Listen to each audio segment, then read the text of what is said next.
जरा कल्पना कीजिए, बाहर घनघोर अंधेरा है, मूसलाधार बारिश हो रही है और आप एक सुनसान रास्ते पर पूरी तरह से अकेले हैं। डरावना है ना? खैर, आज के इस विश्लेषण में हम जिस लोक कथा की गहराई में जाने वाले हैं, वो बस एक कहानी नहीं है, बल्कि एक खौफनाक चेतावनी है।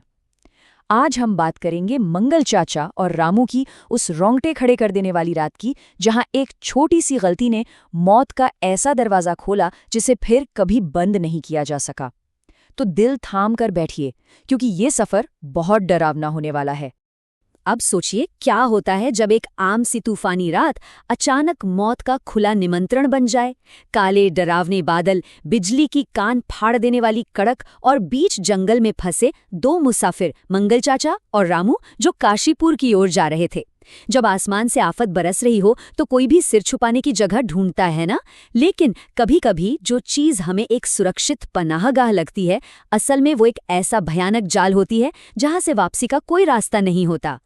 इस कहानी में एक बहुत दिलचस्प और खतरनाक टकराव है। एक तरफ है मंगल चाचा, जो जंगल के पुराने रहस्यों और अनदेखी शक्तियों से वाकिफ हैं। वो जानते हैं कि रात के वक्त ये जंगल किसी का सगा नहीं है। और दूसरी तरफ है उनका भतीजा रामू। रामू का रवैया एकदम, अरे चाचा, भूत वूत कुछ नहीं होते वाला था।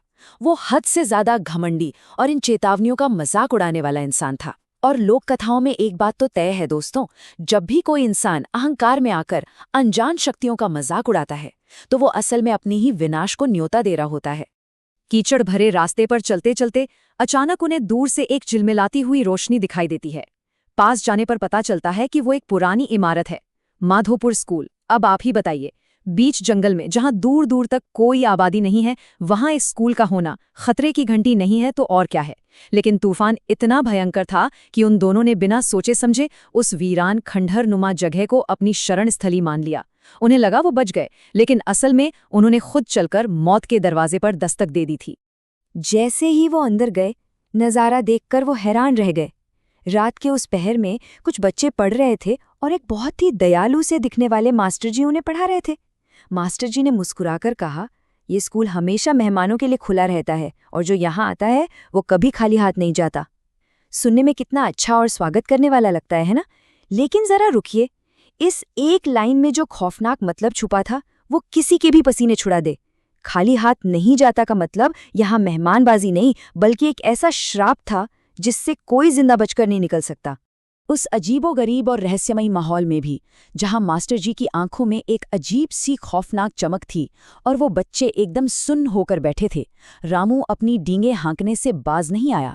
उसने हंसते हुए कह दिया, डर डर नाम की चीज तो मैं सुबह के नाश्ते के साथ खा जाता हूँ। सच कहूं तो ये उसका सबसे बड़ा और आखिरी झूठ था। इस अति आत्मविश्वास ने उसे सामने खड़े शैतान के प्रति अंधा कर दिया था।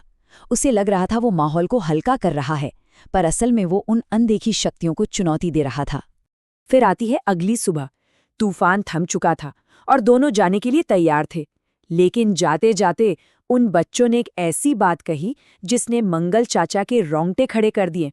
बच्चों ने एकदम ठंडी, भावहीन आवाज में कहा, कोई बात नहीं, ये अंकल अब हमेशा हमारे पास ही रहेंगे। जरा सोचिए, मासूम सी शक्ल वाले बच्चों के मुंह से ऐसी बात। ये कोई आम विदाई नहीं थी, ये एक वादा था, एक खौफनाक श्राप था जो उन आत्माओं ने इन दोनों के लिए तय कर लिया था। यहीं से हवा का तापमान अचानक बर्फ जैसा ठंडा हो जाता है। किसी तरह अजीब सी घबराहट के साथ वो दोनों उस जंगल से बाहर निकले और आखिरकार काशीपुर पहुंच गए। सुबह की ताज़ी धूप और एक भीड़ भाड़ वाली चाय की टपरी, उन्हें लगा चलो भाई, जान में जान आई। रात का वो डरावना सपना पीछे छूट गया। लेकिन दोस्तों, डरावनी कहानियों का एक उसूल है, ये सुकून की सांस हमेशा एक छलावा होती है। ये तो बस उस असली खौफनाक तूफान से पहले की खामोशी थी। चाय पीते हुए जब मंगल चाचा ने चाय वाले को रात की वो अजीब घटना बताई, तो जो सच सामने आया उसने दोनों के पैरों तले जमीन खिसका दी। चाय वाले ने कांपती आवाज में कहा कि वो स्कूल तो कई सालों पहले ही जलकर राख हो चुका है, और तो और वहां के बच्चे और वो मास्टर जी, वो सभी उस भयानक आग में बहुत पहले ही मारे जा चुके थे। इसका सीधा सा मतलब क्या था? इसका मतलब था कि उन दोनों ने पूरी रात जिंदा इंसानों के साथ नहीं, बल्कि मरे हुए लोगों की भटकी हुई आत्माओं के साथ बिताई थी। सरपंच जी के पास पहुंचने पर उस मनहूस जगह का असली काला इतिहास सामने आया। सालों पहले उस पागल मास्टर ने सजा देने के लिए बच्चों को स्कूल के अंदर बंद कर दिया था। जब गांव वालों को पता चला तो वो बच्चों को बचा नहीं पाए और गुस्से में उन्होंने पूरे स्कूल को ही आग लगा दी। वो मास्टर और वो मासूम बच्चे उसी आग में जिंदा जल गए और तब से उनकी आत्माएं शांति के लिए नहीं बल्कि एक भयानक इंतकाम के लिए उस खंडहर में भटक रही हैं। कहते हैं आज भी रात के अंधेरे में वहां जले हुए मांस की गंध आती है। अब सवाल ये था कि जान कैसे बचे। सरपंच जी ने बताया कि उन आत्माओं ने रामू और मंगल चाचा पर अपनी मोहर लगा दी है, अब वो उन्हें लेने जरूर आएंगी। लेकिन क्या सरपंच का वो पुराना ईंट और पत्थर का घर उन्हें इन भूत प्रेतों के अलौकिक प्रतिशोध से बचा पाएगा? क्या कोई भी भौतिक दीवार किसी ऐसे खौफ को रोक सकती है जिसका कोई जिस्म ही ना हो? ये रात उनके लिए जिंदगी और मौत का सबसे भयानक खेल बनने वाली थी। बचने के लिए सरपंच जी ने कुछ बेहद सख्त नियम बताए। पहला, चाहे कुछ भी हो जाए घर के अंदर ही रहना। दूसरा, सूरज ढलने के बाद बाहर कदम भी मत रखना। और तीसरा, बिल्कुल चुपचाप बिना कोई आवाज किए बस सुबह होने का इंतजार करना। सुनने में लगता है ना कि हाँ हो जाएगा, लेकिन जब आपको पता हो कि दरवाजे के ठीक बाहर मौत खुद आपका इंतजार कर रही है, तो एक बंद कमरे में रात काटना दुनिया का सबसे नामुमकिन काम बन जाता है। वो नियम एक नाजुक से धागे की तरह थे जो किसी भी पल टूट सकते थे। और फिर रात का सन्नाटा गहराने लगा। दोनों कमरे में दुबके बैठे थे। तभी बिना दरवाजा खुले, बिना किसी आहट के, उस एकदम बंद कमरे के अंदर एक आवाज गूंजी। कोई इंसान नहीं था, बल्कि उसी स्कूल के एक बच्चे की ठंडी मरी हुई सी आवाज जो सीधे उनके कानों में पड़ी। जरा उस खौफ की कल्पना कीजिए। आप एक कमरे में बंद हैं, हर दरवाजा लॉक है, और फिर भी वो अदृश्य मौत सीधे आपके सामने आकर खड़ी हो जाए। कमरे का तापमान अचानक बर्फ जैसा जमा देने वाला हो गया। उस अदृश्य आवाज ने जो कहा वो खून जमा देने वाला था। उसने कहा, आप तो हमें वहीं छोड़ाएं, पर हमने आपको नहीं छोड़ा। बस ये सुनते ही रामू और मंगल चाचा की सारी उम्मीदें खत्म हो गईं। इसका मतलब साफ था, वो सरपंच का घर, वो नियम, वो दीवारें कुछ भी मायने नहीं रखता था। वो आत्मा स्कूल से उनका पीछा करते हुए यहीं आ चुकी थी। अब वो सिर्फ कोई डरावनी याद नहीं, बल्कि एक खौफनाक हकीकत बनकर उन्हें हमेशा के लिए अपने साथ ले जाने आ गई थी। और तभी असली दहशत सामने आई। कमरे के उस घुप अंधेरे में अचानक लाल रंग की चमकती हुई भयानक आंखें दिखाई देने लगीं।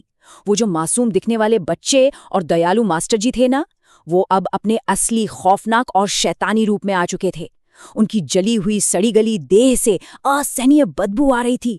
वो कोई भटकी हुई आत्माएं नहीं थीं, वो अंधेरे के दरिंदे थे जो अपनी उस अधूरी कक्षा को पूरा करने के लिए नए छात्रों को हमेशा के लिए घसीटने आ गए थे।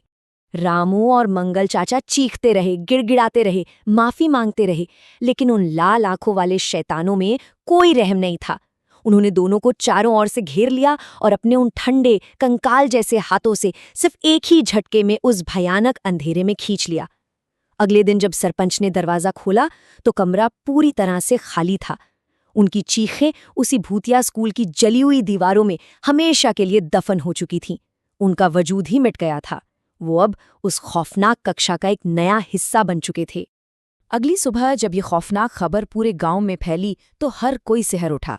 गांव वाले जानते थे कि वो दोनों मुसाफिर मासूम थे, लेकिन अनजाने में ही सही उन्होंने मौत का दरवाज़ा खटखटा दिया था।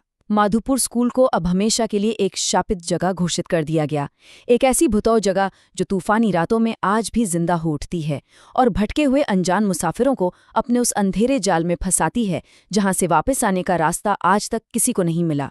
तो दोस्तों, क्या आप कोई इतनी हिम्मत कर सकता है कि रात के अंधेरे में कभी ऐसे किसी सुनसान स्कूल की तरफ गलती से भी मुड़कर देखे?